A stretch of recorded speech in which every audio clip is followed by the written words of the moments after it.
I kind of was feeling this one last time. Did it start right in the middle of the intro again? It did. Yeah. There's no way I can fix that in post. Just letting you know.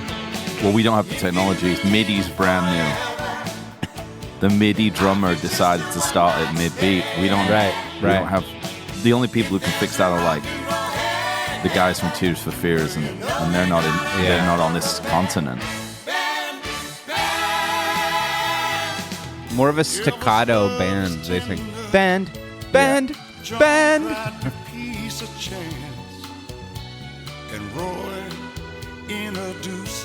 Definitely MIDI bass, for sure. It sounds like keyboard bass. It's strange, isn't it? It reminds me of that. Kind of reminds me of like that moment in Running Down a Dream when Chris Hillman, the Birds' names again. Fuck, what's his name? Roger McGuinn. Yeah. Gary Parsons. Gene Clark. I'm just laughing my ass off just at like this podcast that like we've been doing this for like 5 years, and we're just like telling the fucking petty Roger McGuinn story and getting the names of the Birds members confused. And I don't know. It's been a great that's run. One of the best episodes we ever did. For anyone listening, this is a Wednesday episode, so it's free. One of my favorite episodes of this podcast was about 4 years ago when we tried to figure out who was in the Birds. You could look through our... I think it's the Notorious Bird Brothers. We couldn't figure it title. out who was in the band. You know, that was on a bit of a serious note. Nice. I've always remembered that my grandfather died that day. Yes, I believe. yeah. Maybe the day before. Pappy. And I remember... Yeah, Pappy. And I remember wondering if I was up for the pod. And I said, well, maybe James will cheer me up. And I went over to your apartment and we did that episode. It was very funny. I remember it was just so funny and just he would have loved it. And it was like just cracking me up and really cheered me up. So that's what this podcast is all about. Friendship and the Birds. Friendship and rock and roll. Laughter. Yeah. Yeah, so it just reminds me a bit, like, that kind of story is lore, obviously. Everyone who's listening has seen Running Down a Dream, the Bogdanovich film, about 7,000 times. And it's obviously has a little bit of a Robbie Robertson Scorsese, like, narrated, probably written for the documentary feel. Produced by Tom Petty. You do get a sense that he produced that documentary, and wrote most of it. But it is that kind of thing where it's like, I don't need to do the cool stories in rock. I can just pass on. I could smoke a joint right now, man, and write better lyrics than that in about 5 minutes. Yeah. But the key takeaway is that McGuinn doesn't know what to do. He's nervous. He's forgotten how powerful he is and how good he is and the songs he's written in the past.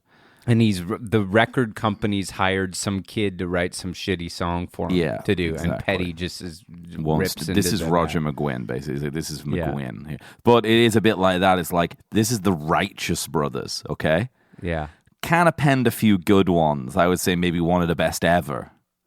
Did they write anything, though? Doesn't matter. Right. But yeah, they are good. They were good. They've been there. They're there and thereabouts. They were at the top. They're definitely part of the conversation. Mm-hmm.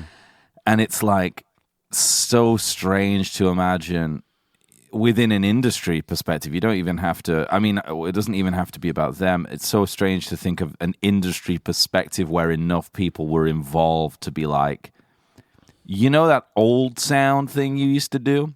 Well, it's out. MIDI is in. Listen to what, and they're like, okay, sure. Yeah, Beach Boys, Melcher. I know. Summer in Paradise, Summer of Love. It's a love thing. It's the same thing. It's like you guys get out with the old, in with the new here. This thing called Pro Tools has come out. Yeah. MIDI. Mm-hmm. Oh, you've got a stringed instrument? They're not even going to be making those in 5 years. Strings. Yeah. I'll be in a hot air balloon at that time. Yeah. That kind of perspective. What happened to that kind of perspective? Whatever happened to that kind of approach, yeah. Yeah.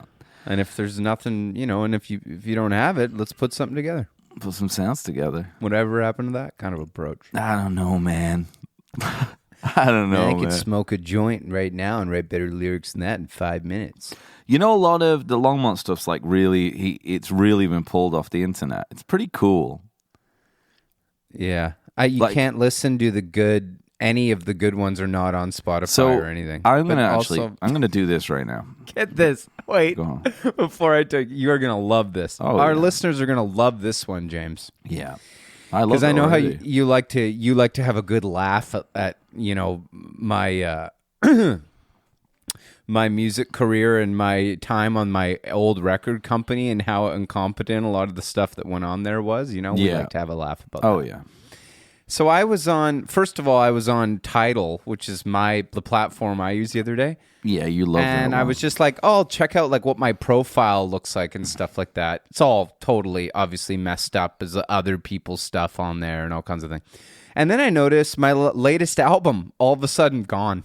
Not on Tidal anymore. Was there. Yeah. And then I was like, I'm just going to do a little bit of a deeper dive here. Yeah. So I go to the Shiloh's to see if that Shiloh's Tale. That kind of strange album that was not anything to do with you that just appeared suddenly on your music account. And I'm like, I get there and I'm like, oh, awesome, it's gone. Like, they've cleaned it up. I'm really happy to see that. So I just start looking through and I'm like, okay, here we go. The Shiloh's Tender Regions. Nice cool. Our great record.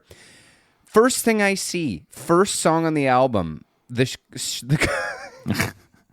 Coaster single version, which is not the version from the album, but a different remixed version John Collins did that we put out months later, has never been on the album, wasn't when it was released, now starts the album. Nice. And the original version of Coaster not on Spotify anywhere, completely deleted.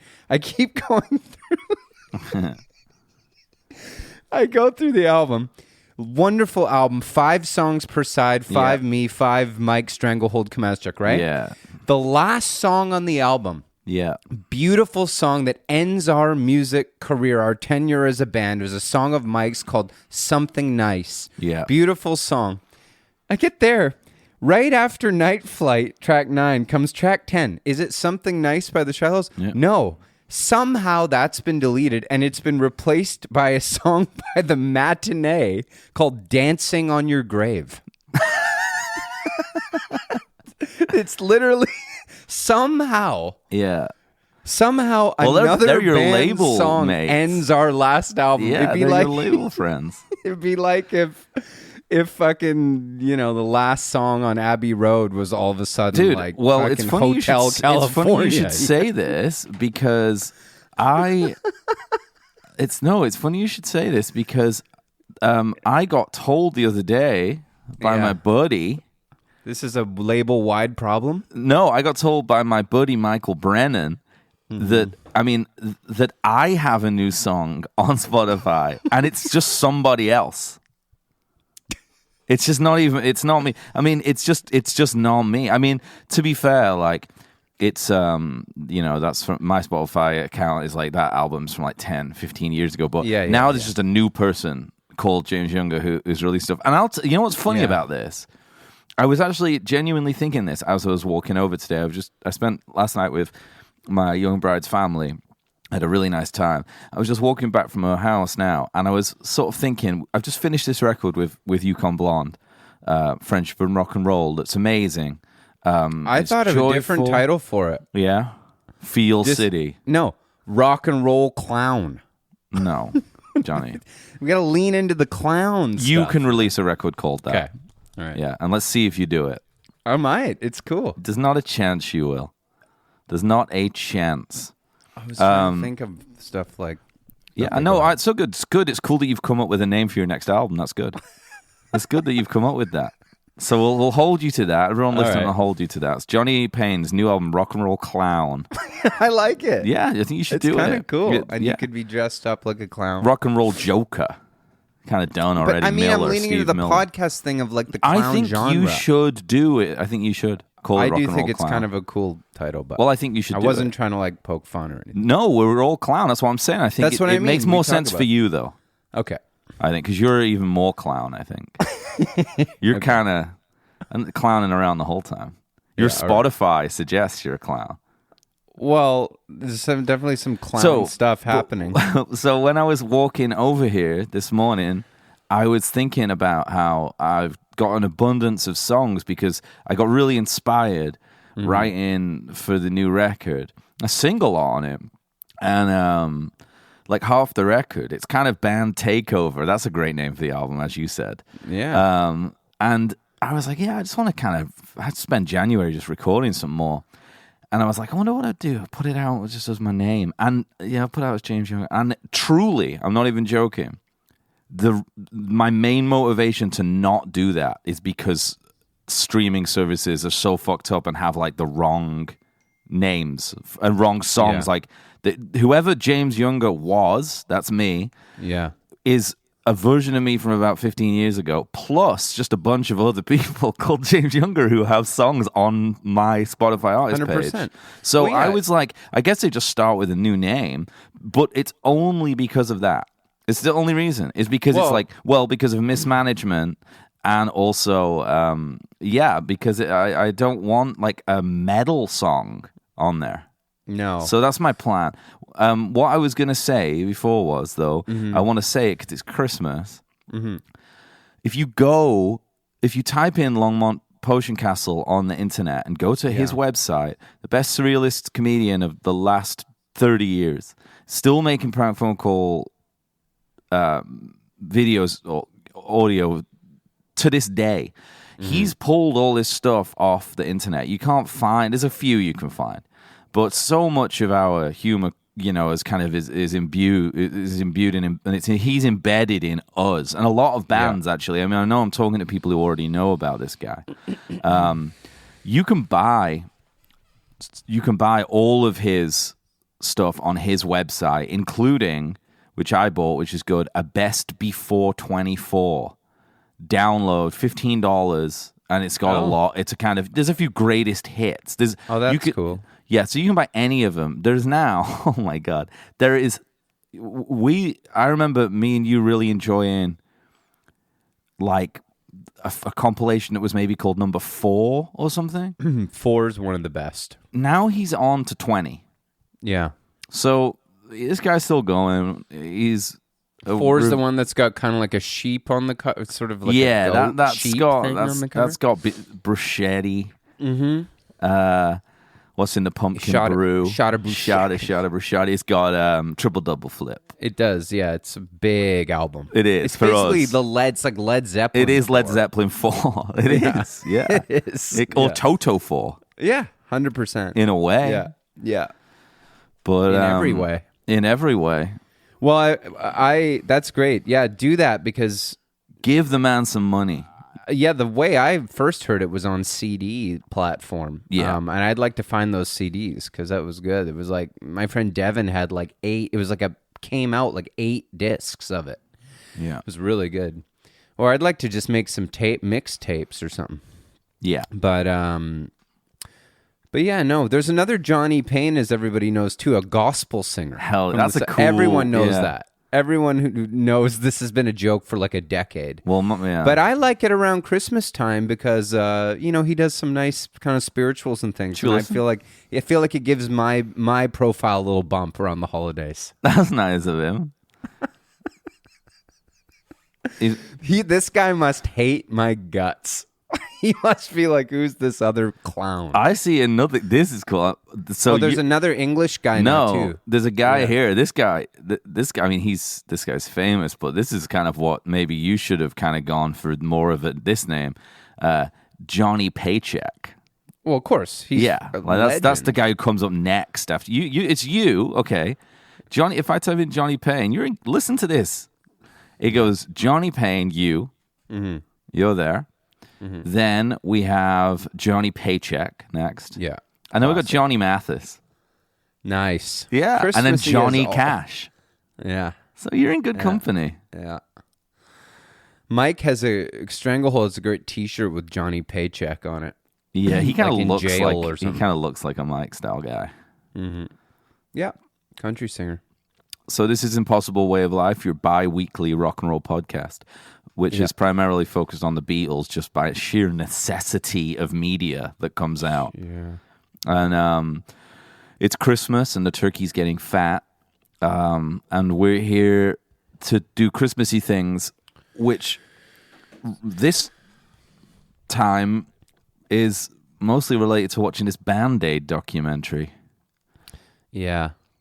Which I didn't make it all the way through, but nice. Can I tell you a Christmassy story before we talk about that happened to me last night? Yeah, I'd love to know that. Yeah. So I'll tell you one too. Actually, it relates to the documentary. Oh well. So I was driving home from doing a little Christmas shopping. Yeah. And I was just I'm not gonna lie to you, James. I wasn't feeling that Christmassy. That's hard for you, too, because you're one of the most Christmassy guys of all time. I'm just kind of, I don't know, sometimes, this year, I don't know. I'm not Christmassy, so I can't relate. I am when I'm around my daughter, but when I'm just on my own, I'm kind of wasn't feeling the magic. So I was scanning the FM dial in my car, and I found Was this when you would text me? No. That was funny. I'll talk about that was. Let's talk about that too. But I was scanning the dial and I found this radio station from Sequim, Washington, 91.5. Sequim, right across the water from where I am. Oh yeah, Sequim. Yeah, everyone knows Sequim. Olympic Peninsula. The peninsula there. Olympic. And this older guy had this little radio show, and he was playing the greatest songs ever made. Yeah. And I was like, wow, that sounds cool. And he proceeded to play 5 songs in a row that I had never heard before that were all incredible. Amazing. And they weren't Christmas songs, and it just made me feel really Christmassy because the music was so good. And I'm sure some of you know these songs, but I wrote them down. Should we listen to them? Shirelles, Tonight's the Night, who obviously do, Baby It's You and great girl group, but I didn't know the song Tonight's the Night. It was amazing. And then an Elvis song, Milky White Way. Okay. Beautiful. Rita Coolidge, I'd Rather Leave While I'm in Love. He was just playing all these cool songs, totally random. And I was like, I got all Christmassy. And then he was like, and now next up, he's like, I've been doing some Christmas tunes from different decades, and now we're on to the 80s. So this one, 1985, Ray Charles, The Spirit of Christmas. Mm-hmm. And I was like, oh man, you're killing me, because I love that one from Christmas Vacation. Beauty song. And, then I was getting Christmassy. And then as I'm driving down my road, he's the power was working on you. The Christmas, the spirit was working. I'm thought about emailing the guy and just thanking him. You should. Because I would like that if people did that for us. You should definitely email him. Yeah, I'm going to. And then as I'm driving down my road, he's like, now one more Christmas tune. He's like, in 1989, there was a famine going on in Ethiopia. Oh, no. And a bunch of pop stars got together and they called it Band-Aid. And I was like, wow, I can't believe it. And the song, Do You Know It's Christmas, started, which I don't know if I've ever listened to. Right. And we were about to do a podcast on it today, and it literally ended the minute I turned my car engine off. Mm-hmm. So it was quite serendipitous. So was that song, I mean, first of all, you've got to email the guy. I'm going to, Was that song not famous in North America? Oh, I'm sure it was. But I mean, 1989, I was 5 but that years song old. is like ubiquitous with my childhood. Yeah. Like one thing. We Are the World was our one. Well, I mean, I remember that too. But yeah, that was your one for sure. Yeah. Like the Live Aid one. Yeah. Do You Know It's Christmas is like, just reminds me of elementary school. It reminds me of like Christmas. Like, it's strange. I've been having sort of pangs of what I assume is just the first kind of, when in a tsunami they say that the water kind of disappears for a minute before there's like this full explosion of water, and it's just chaos. But at first the water gets sucked back into the ocean. That's how you know. Okay. Uh-huh. Yeah. So these things to me that are happening in my brain, I think, are just the faint murmurings of what will be an intense midlife crisis that I'm going to have.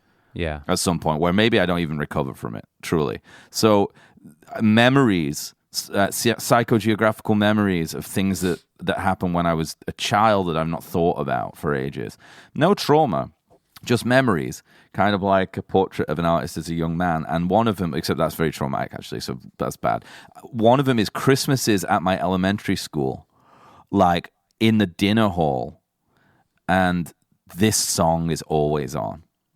Yeah. So is Slade.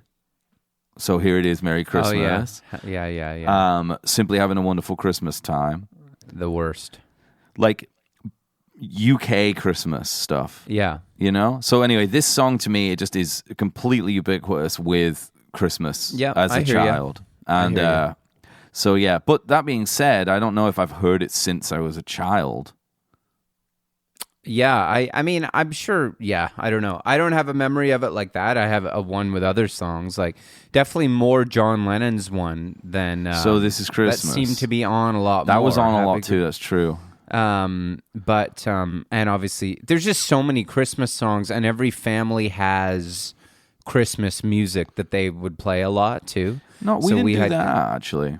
Yeah, well, that's probably why. Like, we just had we had these weird records that, like, were Christmas ones. Like, this one called Living Voices that was, like, a 60s vocal group. That sounds cool. And my grandparents... Like the High-Lows or something? Yeah, exactly. And when my grandparents came from Cuba, they bought it that day at Woodward's in Victoria. Yeah.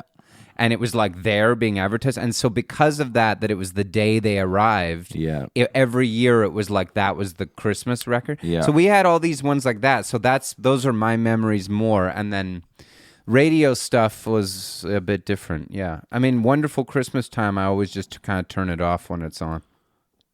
I covered it once for George Strombolopoulos.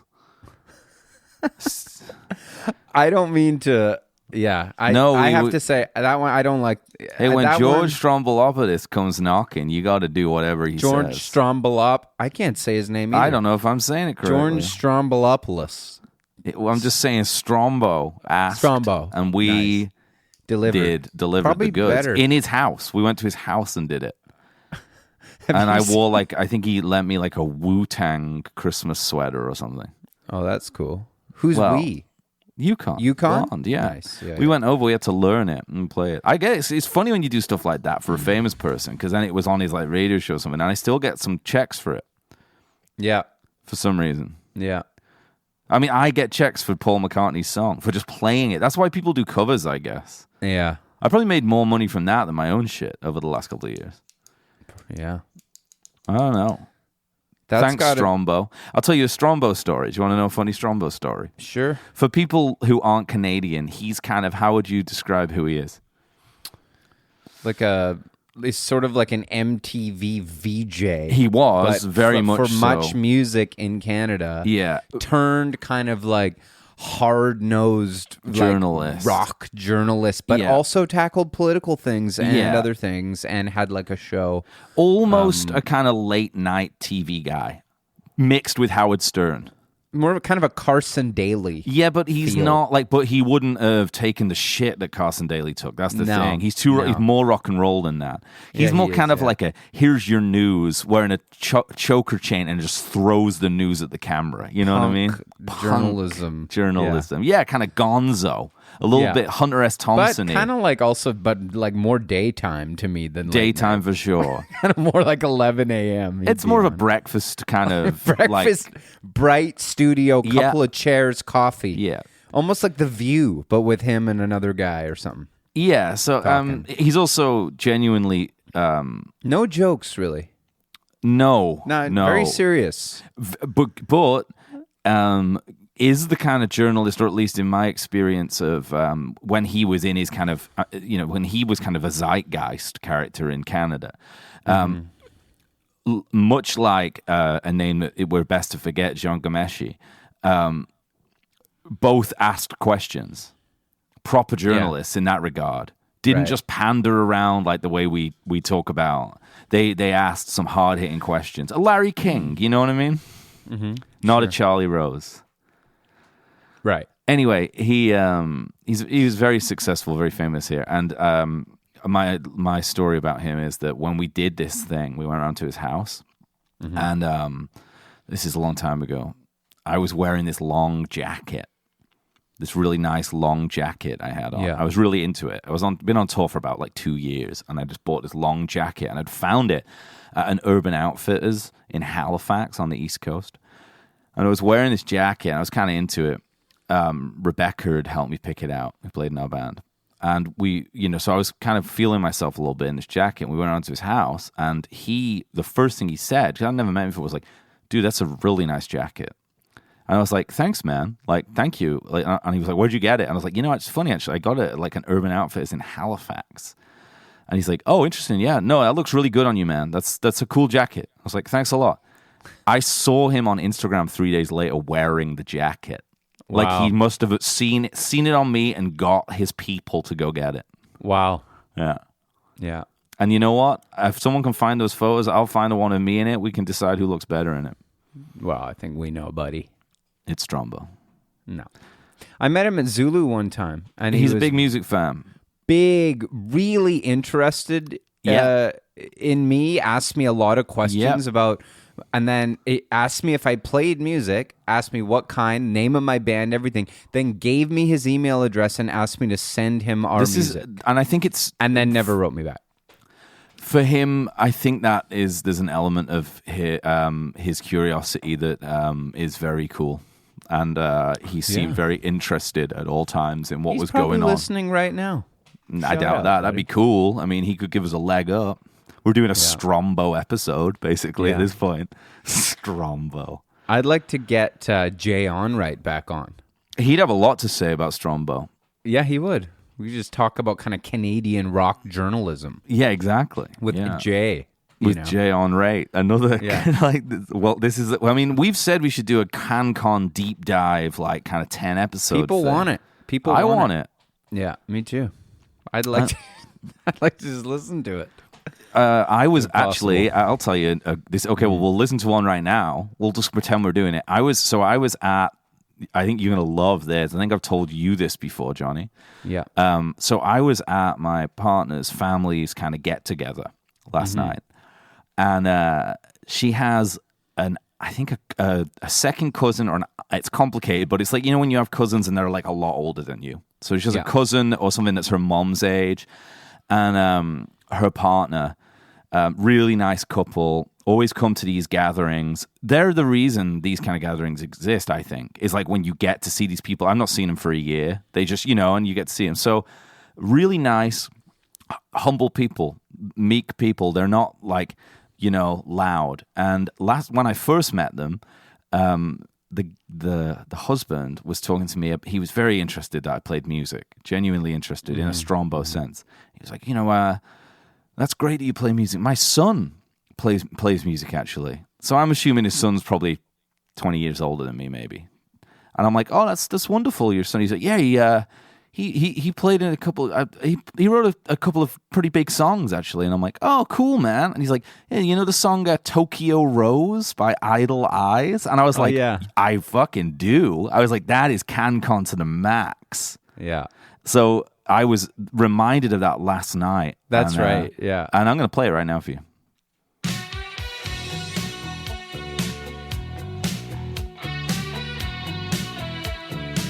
This is on Rock 101 all the time. Yeah. And I think maybe back in the day, this would have maybe got you a studio and a house. Oh, probably. I don't think it took much back then to get that. Like one good song.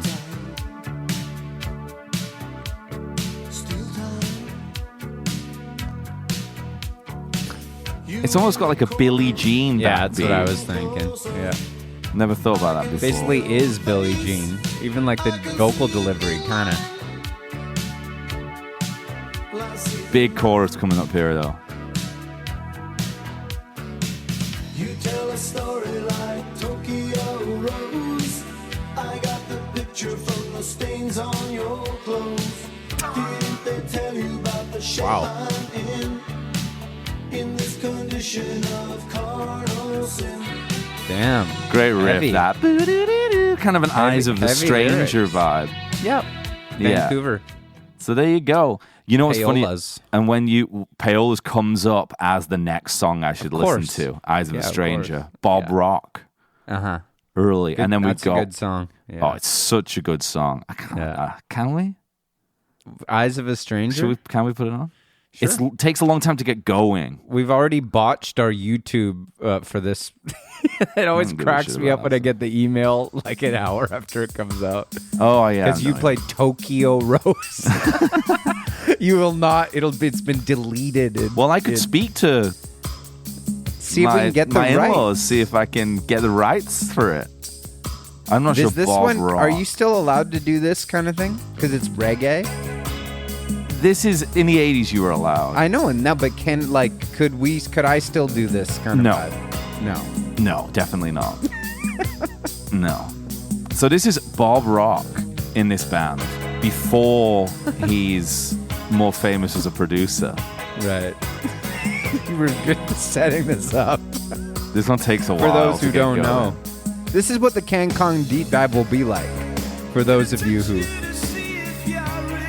The bass line in this song, the bass line for this song in the chorus groove that the guitars and bass play in this is genuinely amazing. It's like kind of, to me, it's like post-Toto level musicianship with a bit more of a hard rock feel. It's got an Africa vibe. Hard rock? Yeah. This. That bass line is so cool. I guess it's kind of like clashy a bit. Sandinista. And Police. Yeah, Police big time. Yeah. This is Police. Canadian, the music. Canadian Police, the RCMP.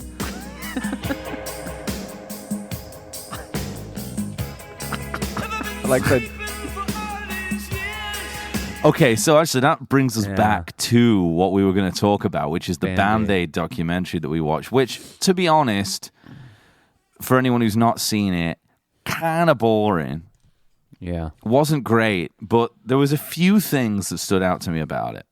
Now, I don't want to talk about the sort of political consequences of the work and, like obviously the white savior stuff. It's all, you can look at that as very it's very obvious to see that kind of stuff, the obvious criticisms of what they were doing, which weirdly are brought out by one of the young ones in character, which is very funny to me.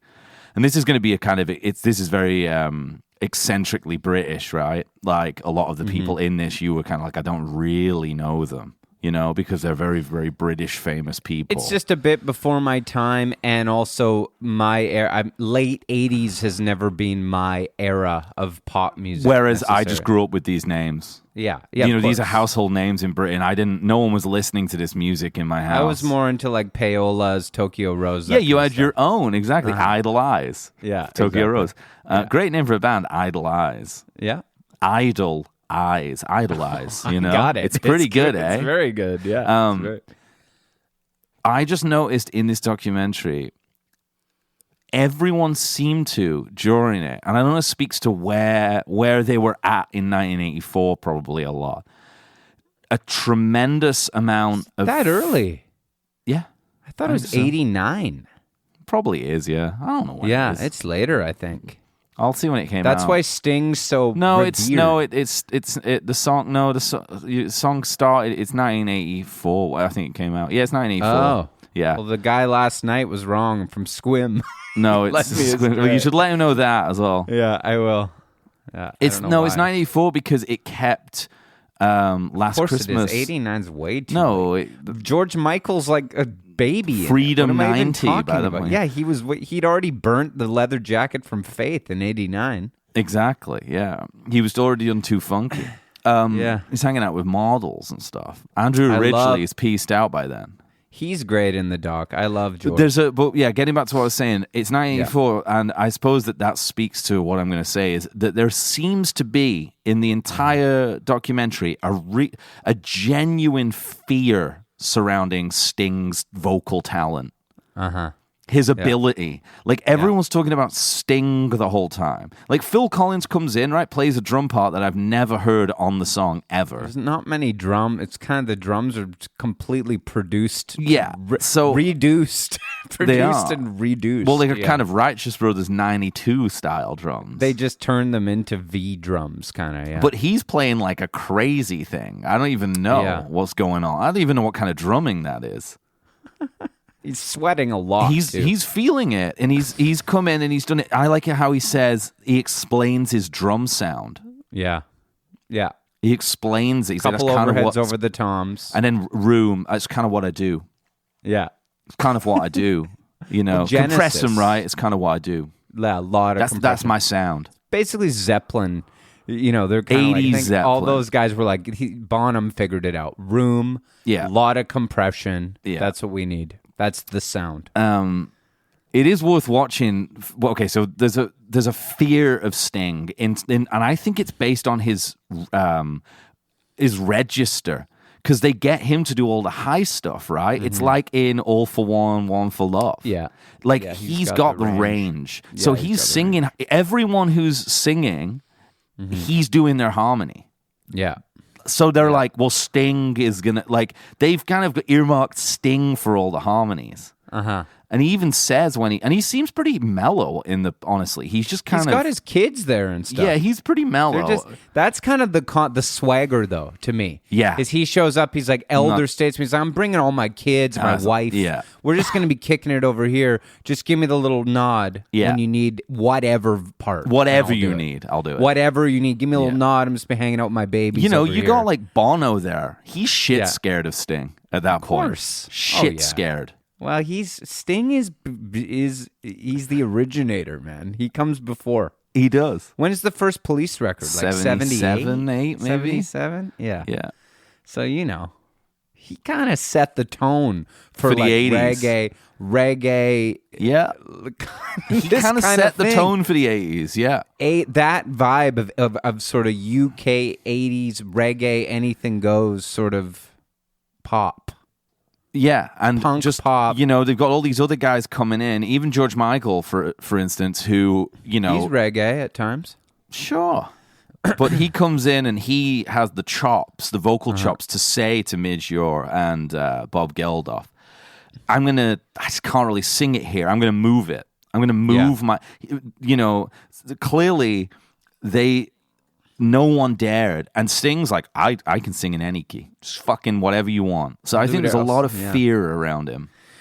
To me, George Michael's got the best set of pipes in the room. Of course he does. But Sting, for some reason... Who sings at Live Aid? Who is tackling Freddie's tunes? Yeah. Who's singing Somebody to Love? Yeah. George Michael. Yeah. That's who they get.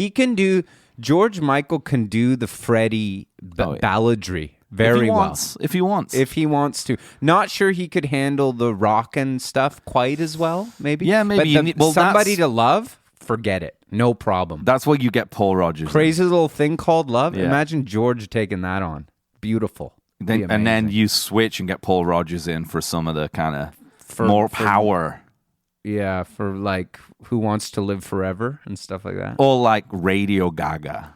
Yeah, Radio Gaga. Even Bohemian. Bohemian, you're going to want Paul. That. You're going to want Paul in there. Paul in the 80s, though. Not sure you could do it. Are you kidding me? Have you seen the Paul Rogers Bad Company Oh, sorry. I thought you meant Paul McCartney. No. God, yeah, Rogers. You want both for Bohemian. Yeah. Yeah.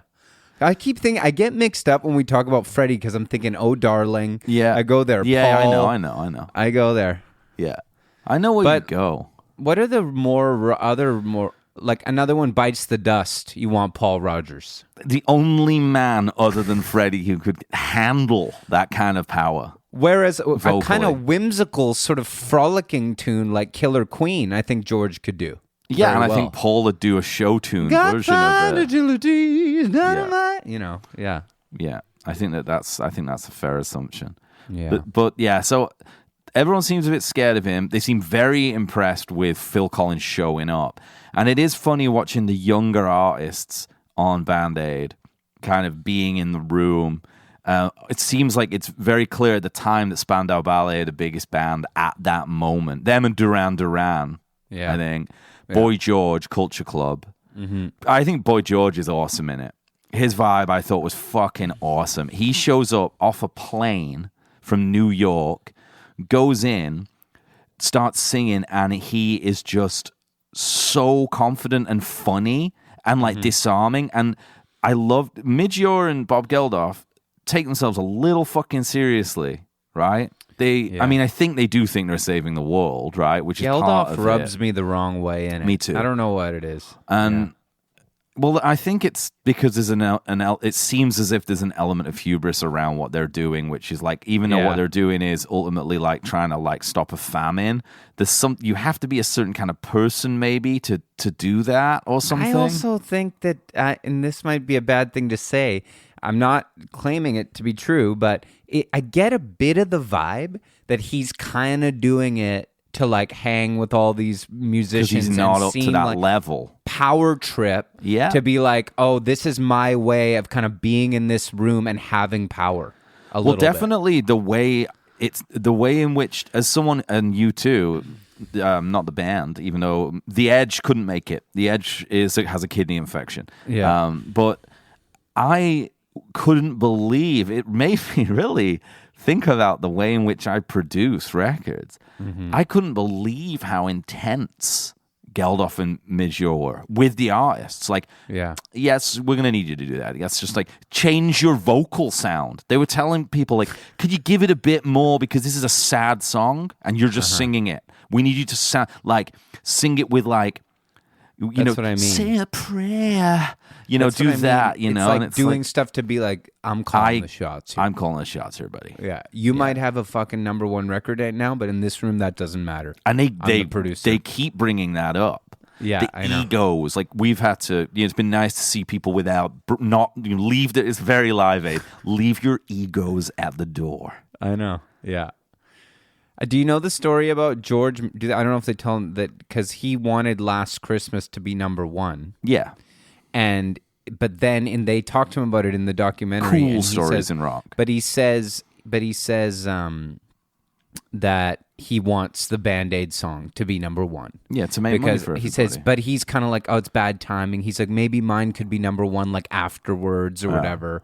But then what ended up happening was Last Christmas was number two. Yeah, and do they know It's Christmas was number one? But it was always George's dream to have a Christmas number one. Yeah, of course. And he never got it. And he did have it. He used to every Christmas Eve have a big party with all his and invite everybody. He was like the Christmas guy. And then the year he died, and then did you know he died on Christmas Day? Yeah, he did. It was really sad. And then that year, Last Christmas went to number one because he died. So that was sort of people nice. wanted to give him a present, honor him because he was a well-loved man. He was perhaps one of the most loved of all those kind of guys, because he kept it all quiet, didn't he? He didn't really have a say, I think it's reached number one like 1 million times now. Right, but I never in his while lifetime. He was alive. Never in his lifetime. Yeah. No, it didn't. Yeah. But there's also a new documentary about that song. Hey, good. Just about the making of Last Christmas. That's good. I think Andrew Ridgeley, the other guy in Wham, that's kind of the pinnacle of like best gig in music. Yeah, you're George's buddy growing up. You're just his best friend. Mm-hmm. You're best friends with a guy with that much talent.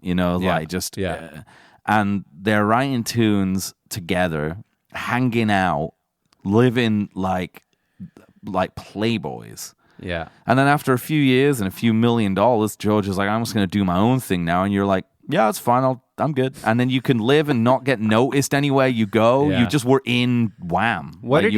Did he sing in Wham as well? No, he just hung around, danced with George and had a great time. Yeah, because he's a very handsome man. Does he play an instrument on? I don't really think he does much. I think he just kind of it was just on the stage having fun. I think he was just having a great time. That sounds good.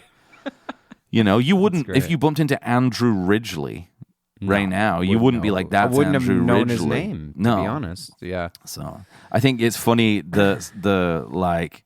what is going on with some of the fashion in that documentary. Yeah. There's some crazy stuff. You got the elder statesman, you got people like Phil Collins looks like he's like a granddad from the 70s, still in kind of a Mull of Kintyre, he's Paul look. Yeah. right? Do A V-neck sweater.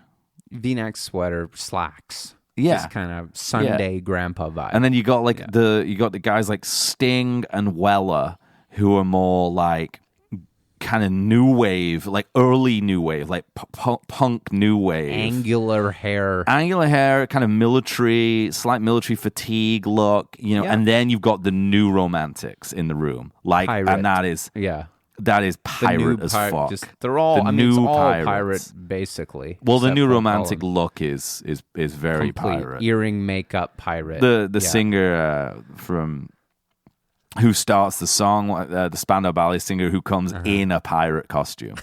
Leather, it's like 10 a.m. and he's already in his high-waisted leather pants with the frilly shirt from Seinfeld. Yeah, 100%. That's his look. Yeah. And then Duran roll when he leaves the control room to like go sing, and he just walks out. He's with his leather pants. He's kind of like fixes them up. Doesn't seem too comfortable. Kind of like a bit too big too. Yeah, like they don't look that good. Yeah, kind of like leather sweatpants. Yeah, a bit. It's interesting. Good, but and he gets grilled by Geldof and Ure. Oh yeah, they grill him. He's saying he's like, it's early, and it's early. Yeah, I don't know, and he's a good sport about it. Everyone's a good sport about it because they're being a bit cruel to some of them. Yeah, and they're saying Sting's going to have to sing on this, so it's got to be perfect. If you don't, no worries if you don't get this, because we'll just get Sting to do it. Yeah, basically. exactly. Without saying it, that's what they're saying. That's what they're saying. Yeah. Good, no problem. Give it another couple takes, but if you don't get it, no big deal. Who's the person? It's not him. There's someone where it could be when a few people are singing together and they're like, and now we're against the clock here, guys. So figure it out.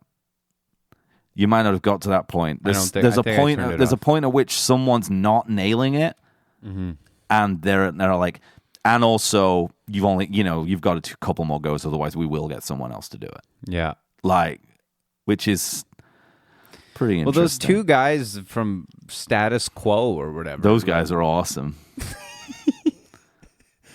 Drink, cheers to you, here's to them. Yeah, they don't really same get that. key, I think. Yeah.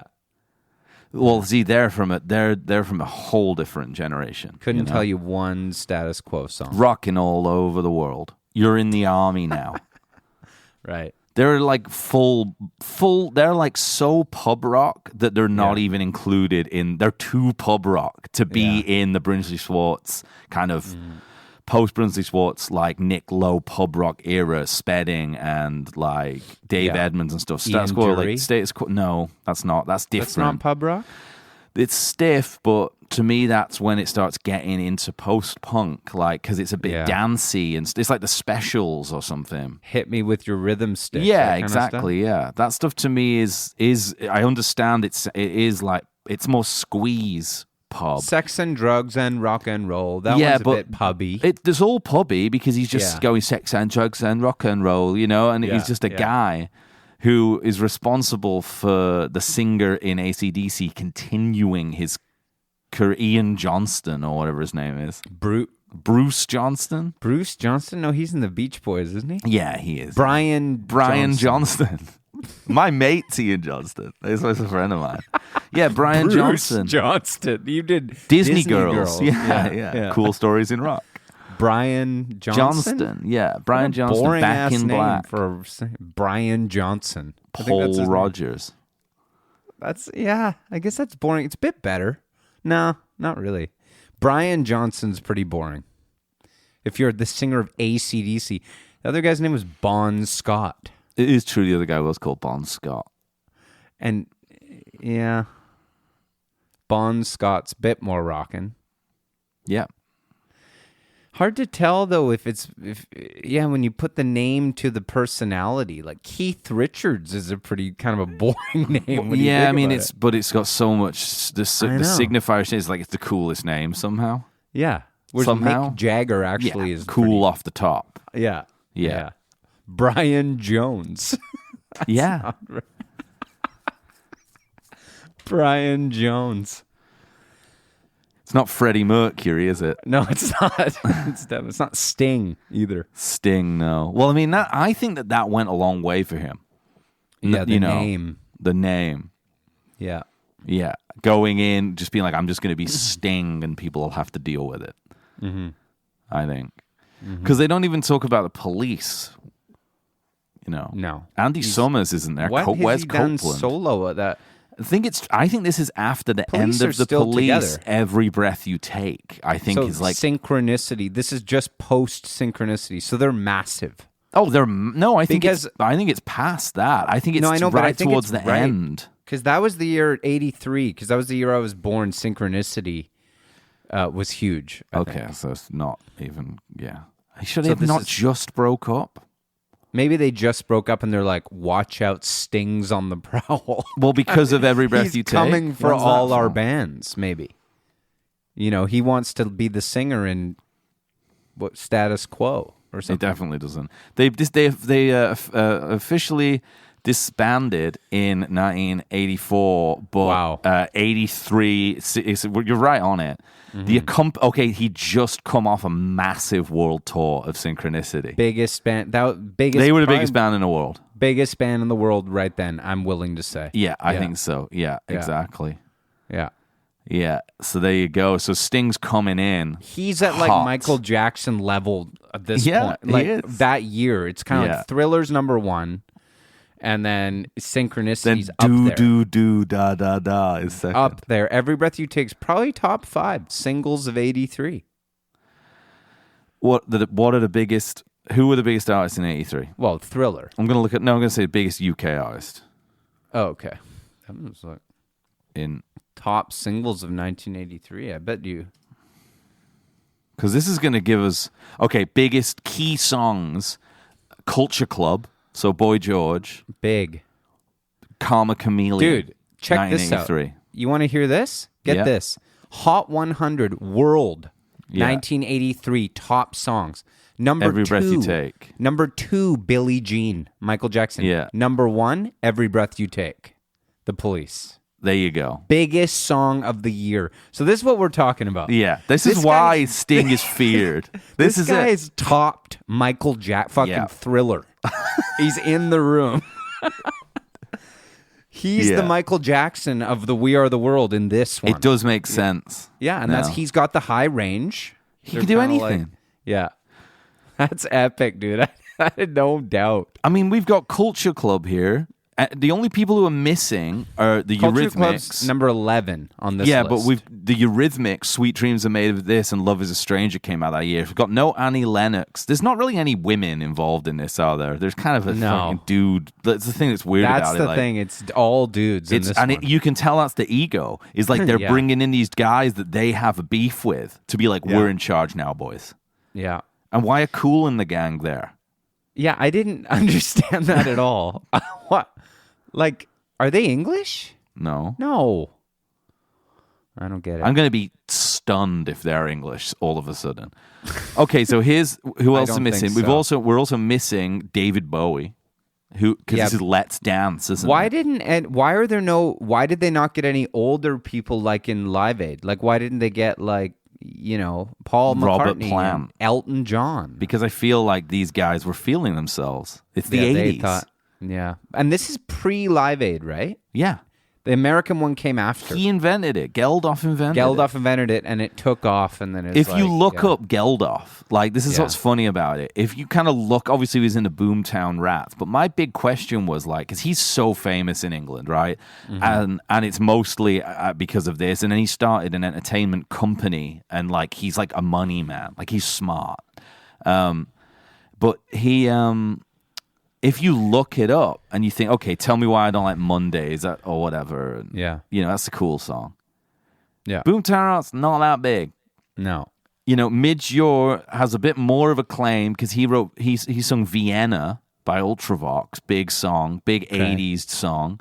Mm-hmm. These guys are minnows compared to some of the people in that room. That's what I mean. And they're in there throwing their weight around. Yeah.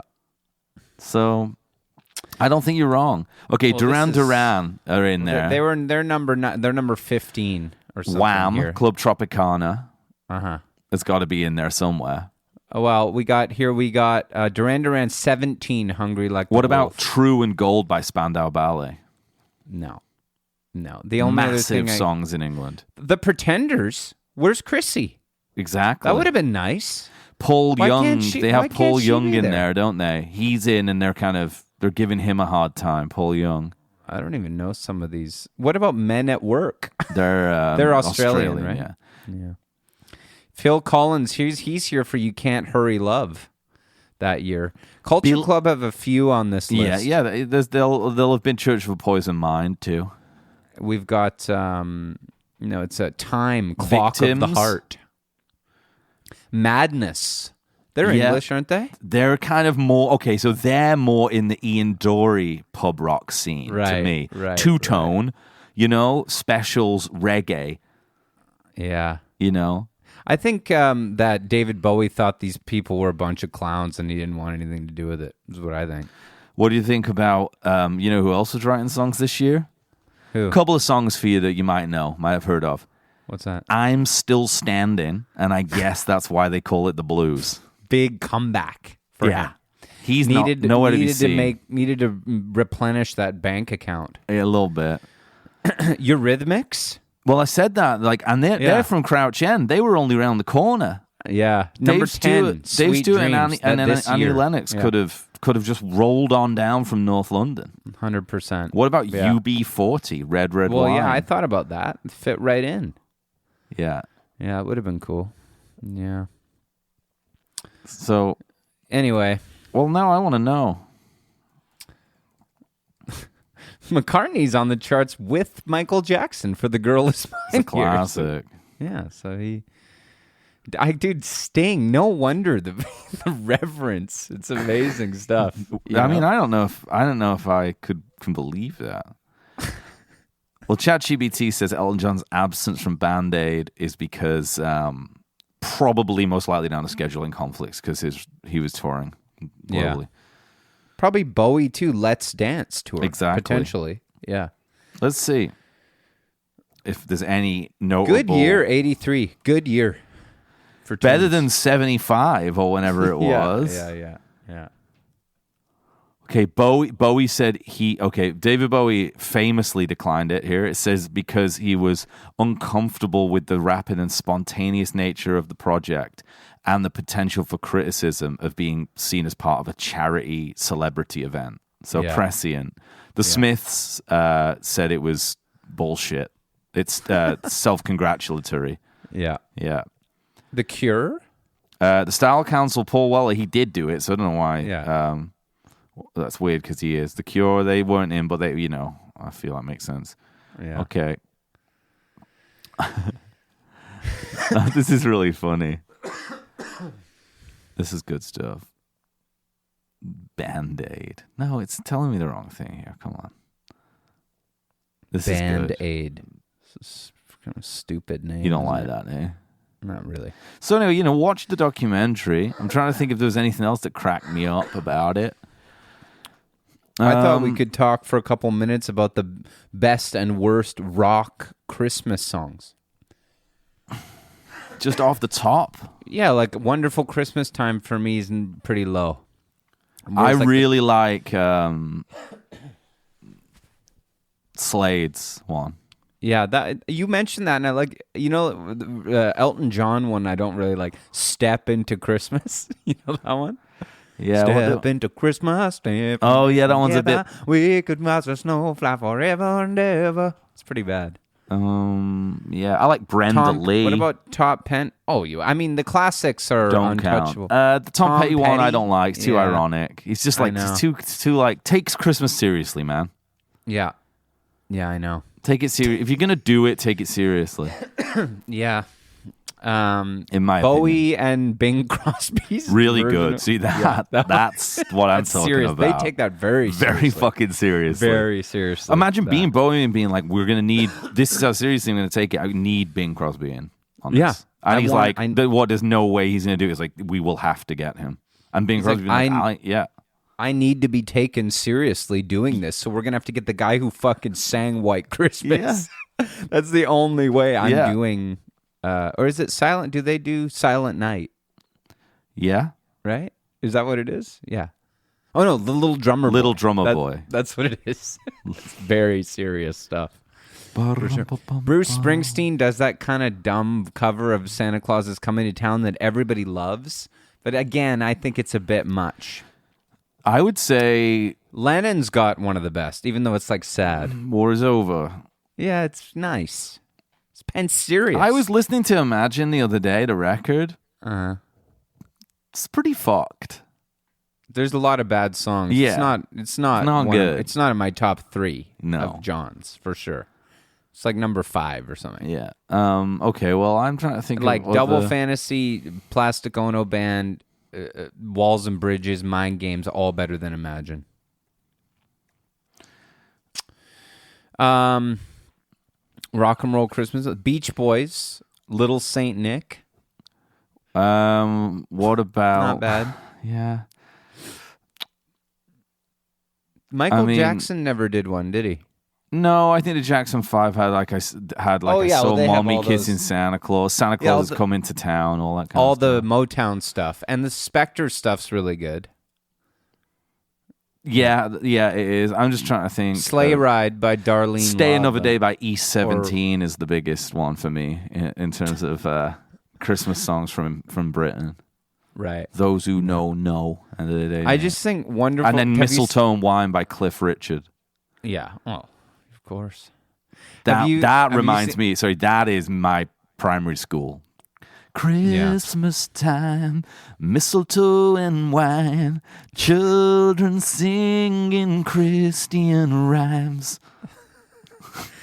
Have you That's seen that weird stuff. Have you seen that meme of what's the name of the synth that Paul used on? It's called like the CP11 or something, or that he used on Wonderful Christmas Time famously. Yeah. I saw this great meme of like the people at Yamaha like inventing it. Okay.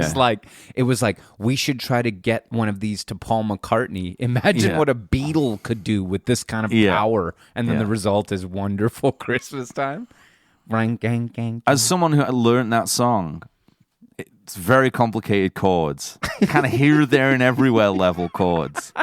Let me tell you. It's not such a bad song, I guess. So give Paul a break. It's Christmas. I'm going to go put it on right now. I like it. Well, everyone have a great Christmas. It is Christmas. If anyone's listening on Christmas Day, I hope you got everything that you wished for. And I certainly did through this podcast. Me too. Yeah, So, it's been another wonderful year. A lot of laughs, a lot of good times. A lot of new friends, honestly, that we've made through the podcast. For real. Yeah. And that's what it's all about, you know? It's true. It's what Christmas is all about. That's so fucking true. Okay, peace and love. Keeps me going. Come, they told him. Parumpa-pom-pom. Peace on earth. I have to cough or something, I think. Well, you can do that off air. I Bye-bye. might just chop that end bit. Okay, Nah, bye. leave it. I liked it. Bye-bye.